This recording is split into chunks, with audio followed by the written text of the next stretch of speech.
ভাই আজকে বাড়িতে নেই আর কি, তো সেইভাবে রান্নাও করিনি। আর মধ্যে না থাকলে কি বলবো, আলসি লেগে যায় আর কি, তো ঠিকঠাক রান্নাবান্নাও করি না। দাদা এখনও আসেনি, আস্তে আস্তে কখন আসে দেখি। তো আমি এদিকে রান্নাবান্না করবো আর কি ওনার আসার আগেই।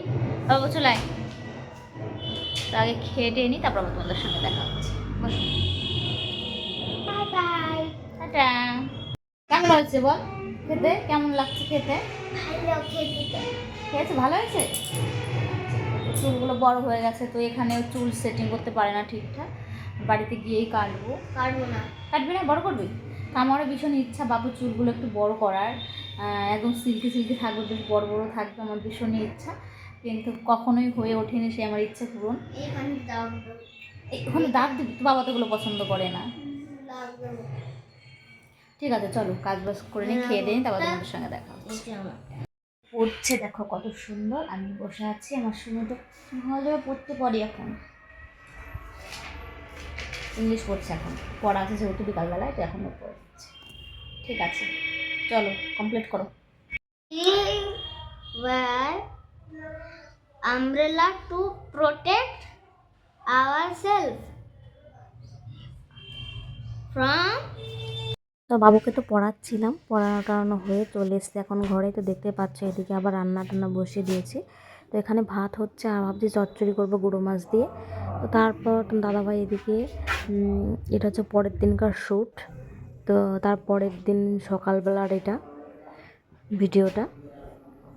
তো এই যে তোমার দাদাভাই এখন রেডি হচ্ছে, খেয়ে টেয়ে রান্নাবান্না হয়ে গেছে, পরের শ্যুট নিতে পারিনি। আর এখন যেহেতু সকাল সকাল বেরিয়ে যায়, ওর জন্য রান্নার তাড়াও থাকে, সবভাবে ভিডিও করতে পারছি না, মানে পুরোটা নিতে পারছি না যাকে বলে আর কি।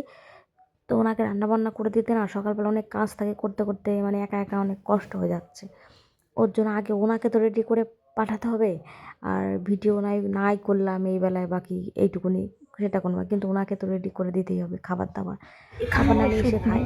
হ্যাঁ তারপরে যে বেরিয়ে পড়েছে ফোন উনি নিয়েছো? বাইরে গেটে, আমি দুটোই জানলার এখানে দাঁড়িয়ে আছি, ওকে। সব নিয়েছি কিনা। আর ছুটির দিনে কিছুই নেয় না, আর যাচ্ছিল বহরমপুরে মিটিং আছে আর তো কি, এখন সেখানটায়। আয়নাটা পরিষ্কার করতে হবে, আয়নাটা দু নোংরা হয়ে গেছে। তো এখন আমি স্নান ধ্যান করে কমপ্লিট আমার কাজ বাজ সমস্ত কাজ, ঘর টর মোছা টোছা, এইদিকে পুজো দিয়ে দিয়েছি ঠাকুরকে। আমি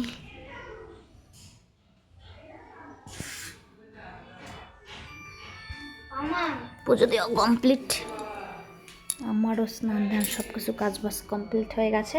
এখন আমি একটু তো এখন আমি বাবুকে একটু পড়াবো, পড়িয়ে টড়িয়ে তারপর আবার তোমাদের সঙ্গে শেয়ার করবো বাকিটা। তো চলো দেখতে থাকো।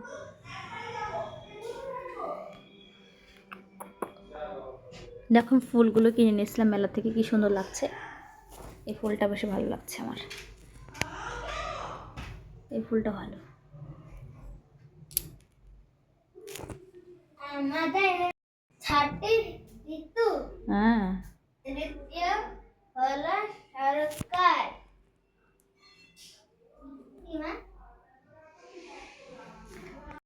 হ্যালো এভরিওয়ান, তো এখন শুয়ে আছি, তো দাদা ভাইও শুয়ে আছে, এসছে একটু আগে, এসেই ঢুকে পড়লো ফ্রেশ হয়ে। ফ্যান চালালো, আর শীতে আমার আজকে শীত লাগছে, আর উনি ফ্যান চালাচ্ছে আজকে। তারপর বলছি একটু বাইরে যেতে, বলছি নিয়ে যাবো, দেখি কোথায় নিয়ে যায়। আমার বাবা বলছে হ্যাঁ তো বাবাই বলেছে আজকে বাইরে নিয়ে যাবে, তো আজকে একটু বাইরে যাবো ঘুরতে, তখন তোমাদের সঙ্গে শেয়ার করবো।